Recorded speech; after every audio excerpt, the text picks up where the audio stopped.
I want to talk about labels and printable things that you can use in your mixed media project. I really like to look at thrift stores and dollar stores. That's where I found most of the things I'm going to be showing you today. Also art supply stores, but they're going to be a little bit more expensive, so if you're on a budget and you really like the hunt of finding more unique objects, definitely try the thrift store. So a few things I like to use are different numbers. This is something looks like I paid 75 cents for. They're cool, they're metallic, and those are really fun. I also like color-coded labels. Those are great for cards. I like to put the circles on the card and then put each letter for like happy birthday on a different circle. Gives it a little bit of an element of fun. I haven't used these yet, but I paid 50 cents, and they're matte clear labels, like the ones you'd go through a printer. These would be great for putting over a sticker if you want to seal it in, and possibly printing on with a jelly plate. I'm not sure about the adhesion factor, that's the only thing I'd be concerned about. These are fun. These are just kind of gold labels that my mom gave me. She had them sitting around, so they're great. Good for sealing envelopes.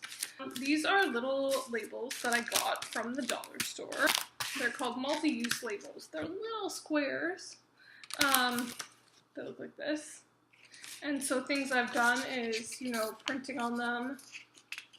And you get really interesting effects because they're all going to be totally different. And also the prints that I did afterwards on regular paper have this texture on them, these lines. So that was really cool, yeah, see.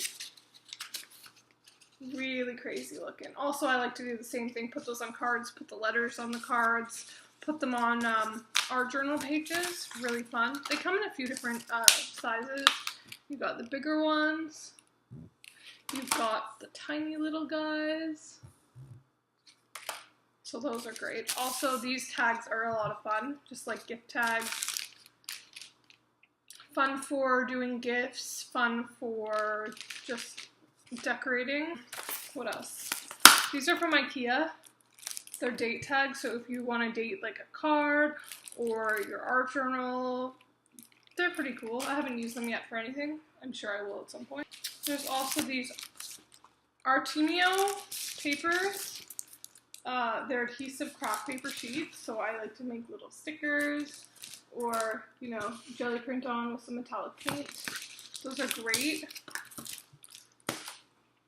Other things that I really enjoy are going to be label makers. So Dymo, I wish that they would come back with marketing stuff, but I have my Brother P-Touch, which is nice for digital labels.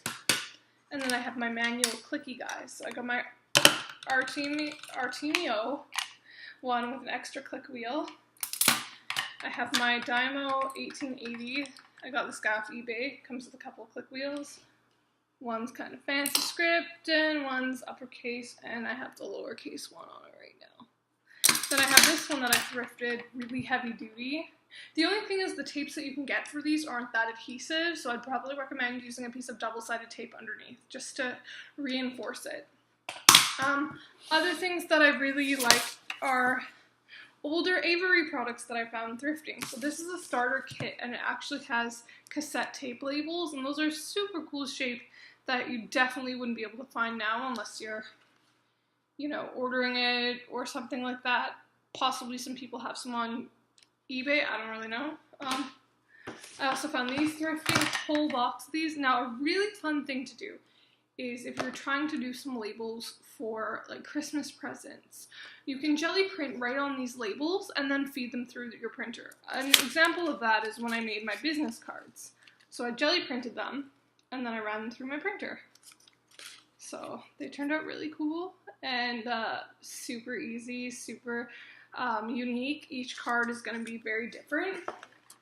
So, you can get your business cards and jelly print, and then put it through your printer. You also have your giant ID labels. These are great if you have some shapes that you want to punch out of. I have circles, I have a scalloped edge circle. Again, great for jelly printing, gift making. Other things something else that, from IKEA that you can get is you can get some tags. And as far as I remember, these were very cheap, and so you get a few different designs. and they're really quite nice. You get some craft paper ones, some white paper ones. You can get little sticky notes that are talk bubbles, so those are also fun. So those are a bunch of things that you can do with labels, and so many different kinds of labels. So definitely check thrift stores, because that's where I found like this Avery pack, and I don't think I paid very much for it. So you get a crazy variety of things that we're not even using anymore, like floppy disks and labels for VHS tapes. So that was one of the cooler finds. It's also interesting to see how Avery's changed their packaging over time, but I've acquired a lot of their products. Anyway, thank you so much for watching, and I hope that you get some ideas to really inspire your next project.